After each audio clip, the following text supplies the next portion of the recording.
Welcome back. If you watched last week's video, you saw me build this cabinet. Today, I'm going to show you 3 different ways to build drawer boxes out of plywood. Install these Undermount drawer slides and get everything put together. I hope you enjoy the video. Thanks for watching.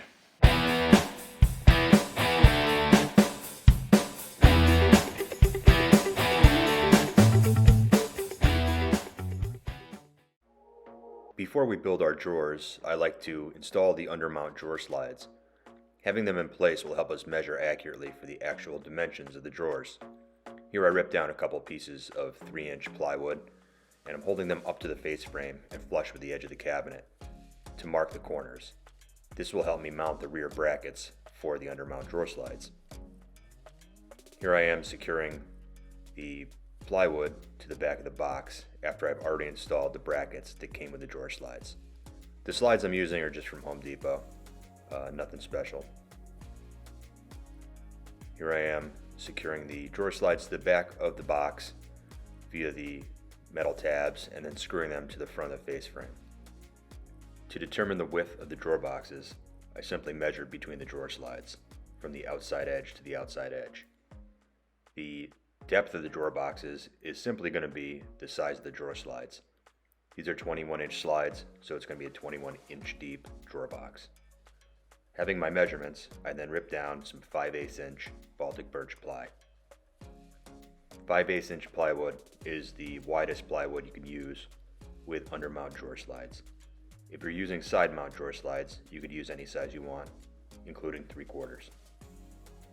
When using Undermount drawer slides, the height of your drawer box should always be at least an inch smaller than the opening on the face frame.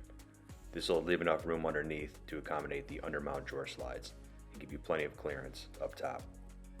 Once all my pieces were ripped down to width, I cut the factory edge of the plywood off on my chop saw, then moved my piece over to my stop block and cut it to the final depth, which will be 21 inches.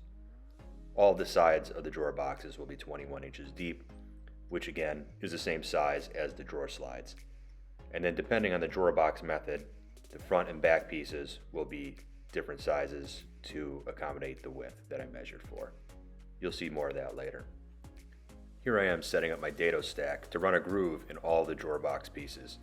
You need a groove that's a 1/2 inch wide and a 1/2 inch from the bottom of the drawer box, and this is going to be a 1/4 inch deep. This groove will catch the panel for the bottom of the drawer boxes. I say a 1/2 inch because for these drawers I'm using 1/2 inch plywood. Sometimes people use 1/4 inch. I prefer to go with 1/2 inch because it's going to be a lot more sturdy and you'll be able to put a lot more stuff in the drawer. These drawers are 8 inches deep, so they're going to be able to accommodate a lot of stuff, and I don't want a small, weak panel. So I take all my pieces and run them through the dado stack to get that groove. Once everything's been run through the dado stack, I can measure for my panels and cut those. Like I just mentioned, this is 1/2 inch Baltic birch ply as opposed to a 1/4 inch that a lot of people use. As I mentioned earlier, I'm about to show you 3 different ways to build drawer boxes with plywood. The first is going to be using pocket holes. I took all the pieces and drilled all the appropriate holes for the pocket hole screws. Rule of thumb is to put a screw for every 2 inches of surface. So here on these 8-inch pieces, I drilled 4 holes using my pocket hole jig. Unlike the other 2 methods, with the pocket hole method, the bottom panel will not be inside of a groove. This one will just be screwed into the sides from underneath. I'll show you that in a little bit. This panel is pretty large and I had to drill a lot of pocket holes. When it came time to assemble, I didn't wind up putting a screw in every one of these holes. I just alternated, and if I felt that the drawer was not strong enough with a screw in every other hole, I could always go ahead and add them later. And it's easier than trying to re-drill holes after the panel's already been installed. With all the holes drilled, it's time to assemble the drawer with the pocket holes. Simply put all my sides together and make sure everything is going to go together nice and square. I use my Bessie right angle clamps, which are available at Home Depot, to pull the top of the drawer in alignment and make sure everything's nice and tight. After I get the top clamped up, I'll throw a couple parallel clamps on the bottom just to hold everything together while I screw everything in. It's important to make sure that the pocket holes are in the front and rear of the drawer box. This way they're screwed into the sides, so when you pull the drawer box, you're pulling into the screws and you're not pulling them out of the sides of the drawers. Once I secured all the sides together, I use these spacers to rest my panel in. This will ensure that I have a 1/2 inch between the panel and the bottom of the drawer box, and this will be to accommodate the undermount drawer slides, which require a 1/2 inch of clearance on the underside. Like I said, I just used every other pocket hole. I could always go back and add more if I feel these aren't adequate. And that is the construction of this drawer. Next, I'm going to just assemble a basic drawer with a bottom panel that's inside that dadoed groove that we ran earlier. This drawer is just going to be held together with a little bit of glue on the joint and some 18 gauge brad nails going from the sides of the drawer box into the face and rear. Again, the orientation of the nails will be parallel to the drawer face, meaning when you pull on the drawer, you're pulling against the length of the nail and you're not able to pull the drawer face out of the sides. Again, I use my right angle clamps to make sure everything's squared up after I apply a thin bead of glue to where the joint's going to be. Once the first side is clamped up, I secure it with 18 gauge brad nails, nailing from the side panel into the drawer face and rear. This way, when you pull the drawer open, you're pulling against the nails and you're not pulling with them. If you're pulling with them, there's a chance you could pull the joint apart. This way, you're never going to pull that joint apart. It's going to stay nice and strong with the glue and the nails. Once one side's done, you can remove the clamps because the nails will hold everything together. There's no need to put actual clamps and let this glue dry because you're going to have the nails holding it together, and that's going to be enough clamping force to let everything glue nice and straight. After I struggle to get my bottom panel in, I'll do a quick dry fit of the other side just to make sure I didn't cut the panel too long, and then repeat the same process with the glue and the brad nails. This is by far my favorite choice for building drawers. It's a little more technical than the pocket hole screws, but I still find it's less work because making all those holes for the pocket holes is just pretty tedious and annoying. This is fast, it's easy, and it's a very strong joint.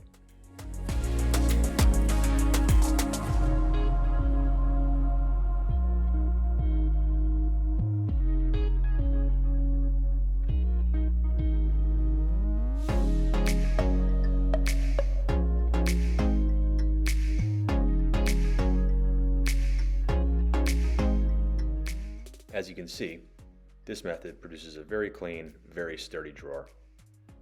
Next, we're going to do what's called the quarter method. Now, that typically makes reference to a 1/2 inch material for the drawer, where you make a 1/4 inch groove, a 1/4 inch away from the edge, and then you take the front and back pieces and make a 1/4 inch tenon that fits into that 1/4 inch groove. The simplicity of this method is it's a one setup on the saw, provided you are also using a 1/4 inch panel. Since I did a 1/2 inch panel, I had to do 2 setups. But nonetheless, it's a very sturdy method for building drawer boxes, and it's also pretty quick. Here I am cutting the tenons on the front and back side of the drawers. Once I have these cut, I'll fit everything together and you'll see how this works.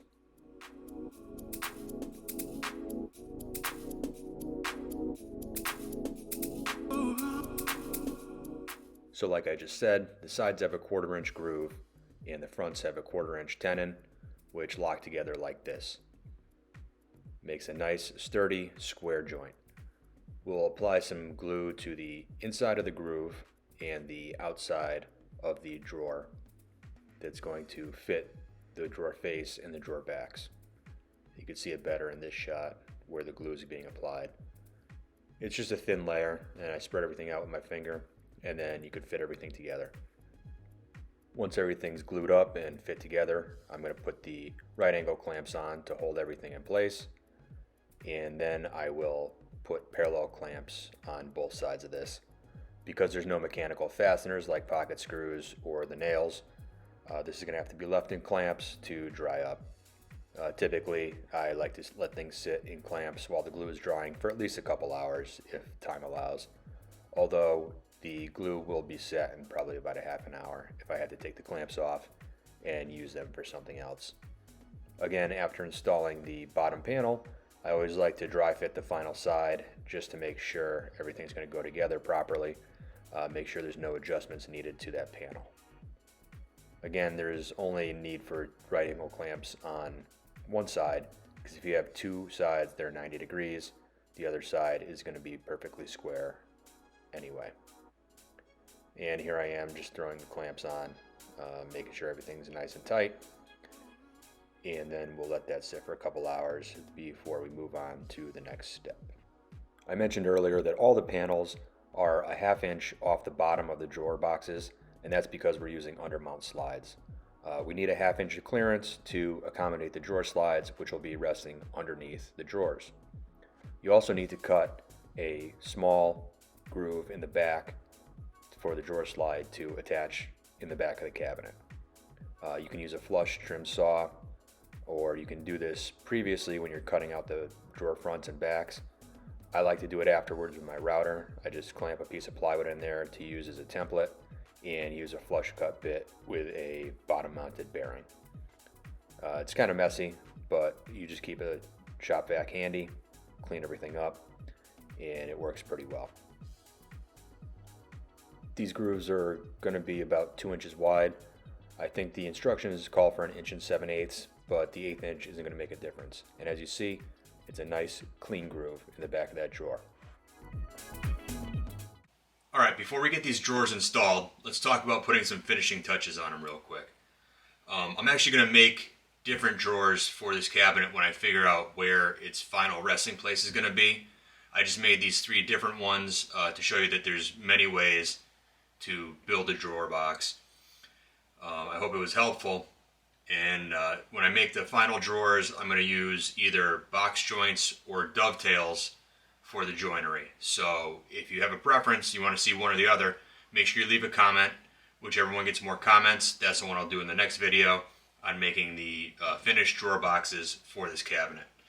So before you install them, you can install them as is. Everything's been sanded down lightly with 180 grit.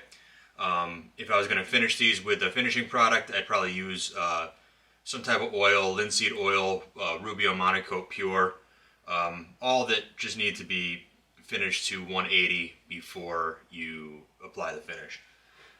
However, if you sand the face to 180 and you finish both the face and this end grain, the end grain is going to be a little bit darker. So it's always recommended that you maybe sand a grit or 2 higher on the end grain if you want to match the tone of the wood. Sometimes it looks good to have a little contrast. Personally, I would just do 180 across the board and have the ends be darker. But as far as finishing goes, you can just knock down the edge with a little 220 sanding paper or sponge, or you could do what you probably assumed I'm going to do and take your router and put an 1/8 inch round over around the entire outside and inside of the drawer, with the exception of the face, because you're going to be putting a drawer face on that and it's going to be hidden and you're going to want it to be flush and flat, so don't do this front face. So I'm going to hit this with the router real quick and we'll see how it looks. So I went around the entire perimeter and the inside with my router with a 1/8 inch round over bit, like I said. You can't really tell from the camera angle, but it definitely adds a lot to the overall look of the drawer. I used the chisel to carry the profile into the edge of the drawers and then finished it off with a sanding sponge.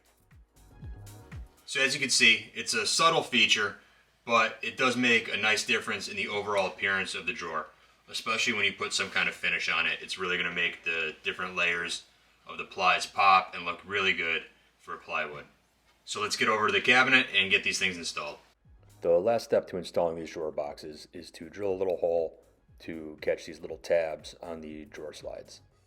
So the easiest way to measure for that is to simply insert your drawer and bang it in place, and those tabs will leave a little indentation on the back of the drawer, as you can see right here. And then we'll just take a 1/4 inch drill bit and drill a hole about 3/8 of an inch deep.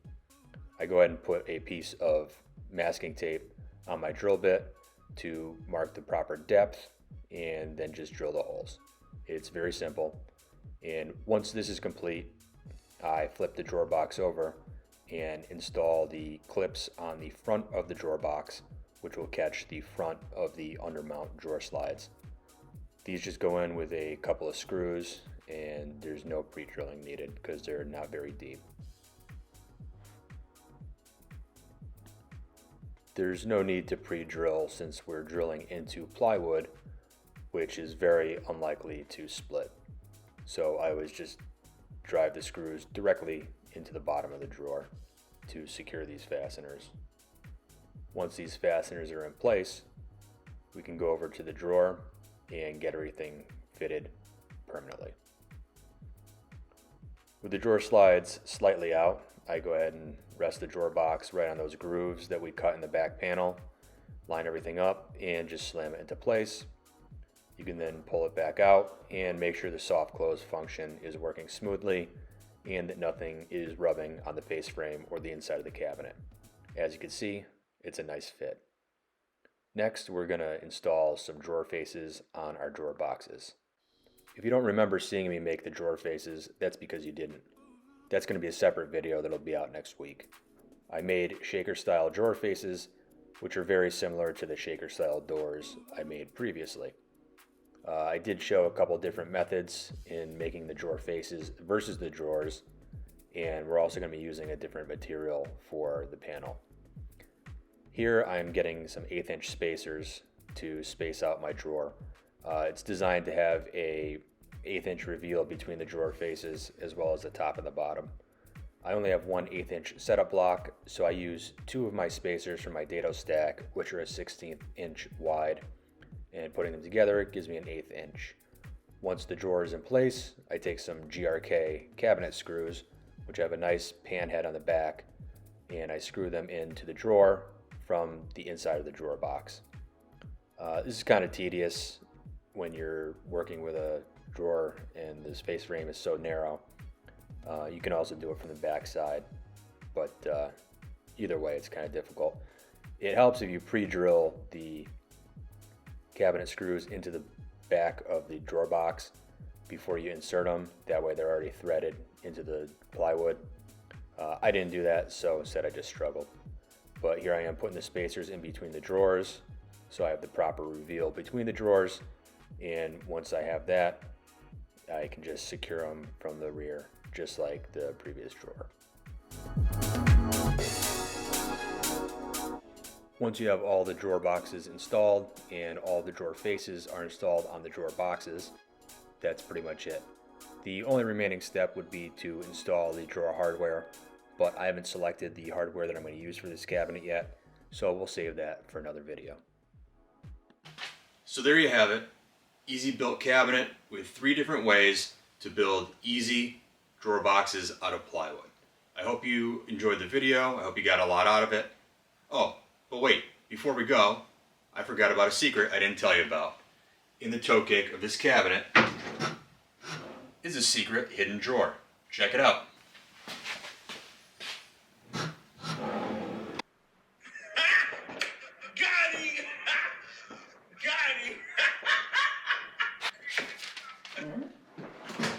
But all kidding aside, I hope you enjoyed the video. Don't forget to like, drop a comment on whether you want to see me build the next set of drawer boxes with either dovetails or box joints. Make sure you subscribe to the channel. Stay tuned next week for when I show you how I made these shaker style drawer faces. See you later.